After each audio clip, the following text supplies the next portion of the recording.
we bring in Evan Rankin. Evan, first of all, I don't know if I should be offended. You're out with the Fifth Third Field people in a T-shirt. I got to wear the coat and tie in the studio. Did you enjoy yourself? I did. How jealous were you that we were out there, you know, hot dogs and all kinds of pandemonium out there. So it was fun. He got food. It was an amazing gig. Glad to have you back in studio, though. Okay, so that's the good news, that you were there. But the bad news is back-to-back losses in overtime to start the series. Where are we now mentally as far as that room is concerned? You know, it took 2 overtime losses.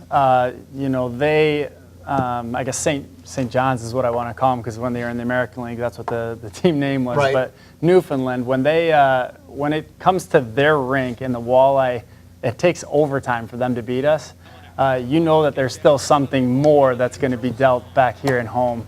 Especially in front of a rowdy Huntington Center, where you know there's only 200, maybe 300 seats left for the entire week. So you know it's going to be an exciting time for all the Walleye players, and it's Toledo. They're not going to go down without a fight. So you're telling me that they're going to come back with them that, hey, we were this close. We scored 3 goals in that third period alone in the first game, forced overtime. So it's going to be a positive as opposed to a negative being down 0-2. I mean, yeah, it took overtime to get there for them. So we were just 2 shots away from having that, or I guess just 1 shot away in either game for us to get that 1 win that we wanted to get on the road. And again, you know, the Walleye, we got into a little bit of penalty trouble. You know, having that 5-minute major with Tansy is just one of those situations where it looked like it was completely unavoidable on his end. He was going to hit Kestner in that situation.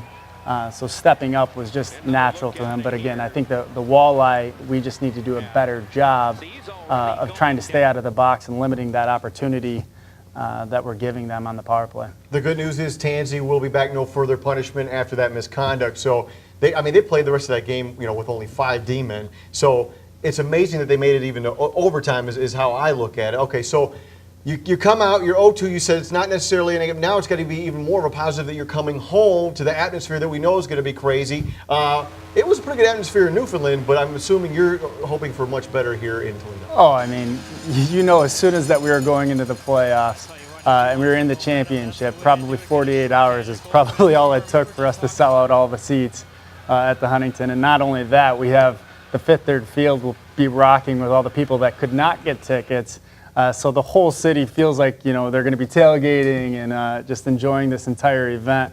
But again, the Walleye, we're on a mission here to win a championship. All right, so let's focus on the next one. Tomorrow night, Game 3. We know the environment's going to be loud. We know the Walleye are going to be fired up. We know Newfoundland's going to have giant eyes because they've never seen anything like this in their minor league hockey outside of their barn. What can we expect? Now, I saw in Game 2 more physicality. I mean, it went right off with the face-off with Crane and Elenick getting into it with the head bumps. Are we going to see something like that on Game 3? I mean, it's just, we're on a mission. Everyone here in the entire city, we're feeling it. We want a championship here, and the team wants it more than anyone. You have guys like Birchback and Jenks who have been here the duration for all of these years, through all the ups and downs. These guys want a championship, and they're going to do whatever it takes. So I think we will see a lot more of that physical play. And at the same time, they're going to send a message to Newfoundland that this is going to be a tough series. We're not going to just, you know, fall down, fall asleep, and, you know, take losses. Right. So this is the year that we want to see a championship here in Toledo. And, you know, I expect us to come out playing as such. So you're saying this one's definitely going back to Newfoundland after these 3 games here in Toledo? I would comfortably say that I think it will go back there. But the real test is tomorrow night. The Walleye need to come out strong. They need to build off of the fan base that we're going to have here. Send a message that we're here to win this series. And if they can do that, I do see us going back to Newfoundland.